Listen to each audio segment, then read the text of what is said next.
Hello नमस्कार विद्यार्थी मित्रांनो, पुन्हा एकदा आपल्या सर्वांच्या या व्हिडिओमध्ये स्वागत आहे। आज मी तुम्हाला एका अशा टॉपिक विषयी माहिती देणार आहे ज्या टॉपिक विषयी आपण सर्वांना खूप जास्त भीती वाटते, ती म्हणजे गणित।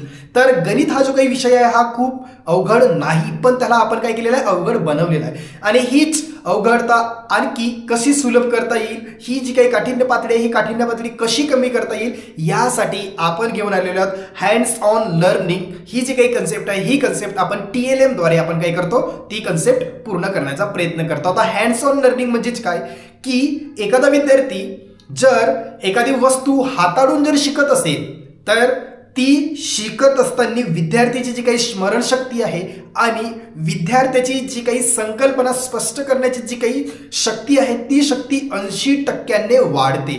म्हणजेच आज आपण गणितातील जी काही बेरीज आणि वजाबाकी आहे ती बेरीज आणि वजाबाकी अशाच TLMच्या आधारे आज आपण शिकूया आणि आपले जे काही विद्यार्थी आहेत त्या विद्यार्थ्यांच्या मनामध्ये असलेली जी काही भीती आहे गणिताविषयीची ती भीती आज आपण दूर करूया।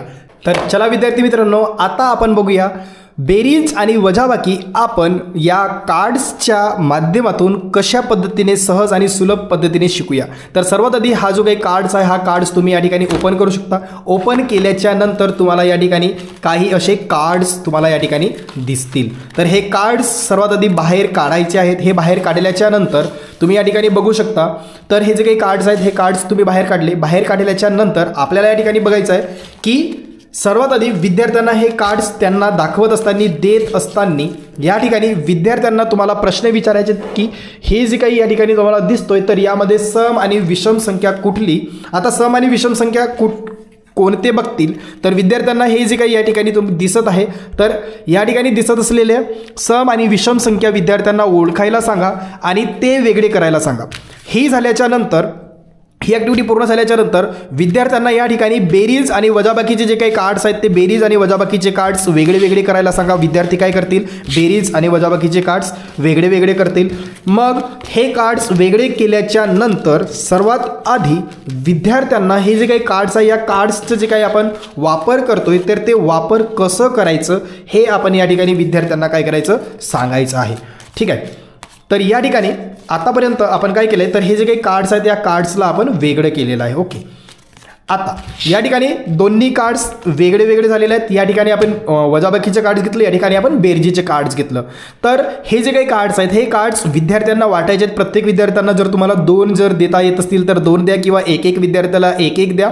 तर अशा पद्धतीने किंवा ग्रुप जर तुम्ही बनवलेले असेल तर प्रत्येक ग्रुपमध्ये 2-2, 3-3 बेरीज वजाबाकी असे कार्ड्स तुम्ही वाटू शकता। हे झाल्याच्या नंतर प्रत्येक मुलाकडे हा कार्ड गेल्याच्या नंतर याचा वापर कसं करायचा ते विद्यार्थ्यांना सांगा।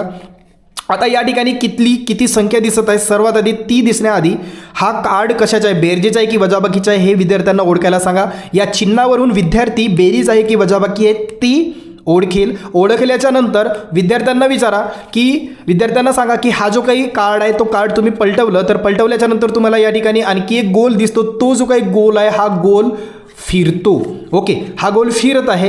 मग या ठिकाणी विद्यार्थ्यांना सांगा की आता तुमच्याकडे या ठिकाणी असं तुम्ही ज्यावेळी फिरवता त्यावेळी या गोलामध्ये कुठला तरी एक नंबर येतो। आता मी या ठिकाणी फिरवत आहे। आता माझ्याकडे आलेला आहे 7। आता 7 आल्याच्या नंतर हे जे काही पूर्ण 7 - 4 तर हे विद्यार्थ्याला एका वहीमध्ये लिहायला सांगा। हे लिहिल्याच्या नंतर आता विद्यार्थी म्हणेल, विद्यार्थ्याला पुन्हा प्रश्न करा की आता 7 - 4 म्हणजे उत्तर किती येतो बघ। मग विद्यार्थी काय करेल, रेषा पाडून किंवा मग आणखी बोटं मोजून काय करू शकतो, तो या ठिकाणी याचं उत्तर लिहिल।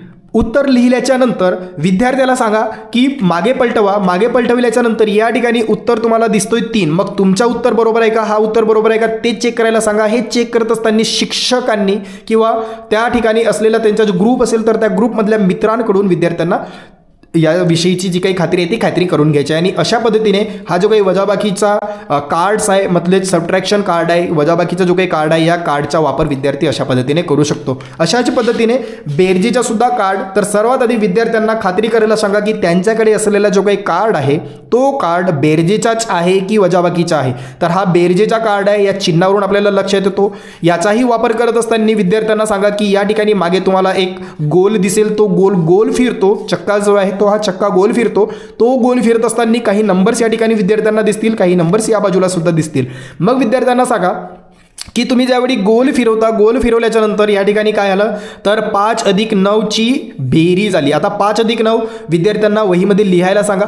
लिहून झाल्याच्या नंतर विद्यार्थ्यांना ती सोडवायला सांगा. सोडवल्याच्या नंतर विद्यार्थ्यांना सांगा की मागे ज्यावेळी तुम्ही बघता तर यावेळी उत्तर हा आहे म्हणजेच 14. मग त्यांना सांगा की तुमच्या उत्तराने हा उत्तर त्या ठिकाणी बरोबर आहे का, मॅच होत आहे का. जर मॅच होत असेल तर विद्यार्थ्यांनी ते राईट समजावं आणि ते जर मॅच होत नसेल तर चुकीचं समजावं. आणि अशा पद्धतीने बेरीज आणि वजाबाकी ज्या विद्यार्थ्याचा स्कोर जास्त येईल त्या विद्यार्थ्याला या ठिकाणी आपल्याला गणिताचा शिक्षा मित्र आपल्याला किंवा विषय मित्र जे काही म्हणतो आपण तर ते विषय मित्र विद्यार्थ्याला या ठिकाणी घोषित करायचं आहे. आपल्याला माहिती आहे का ज्यावेळी आपण विद्यार्थ्यांना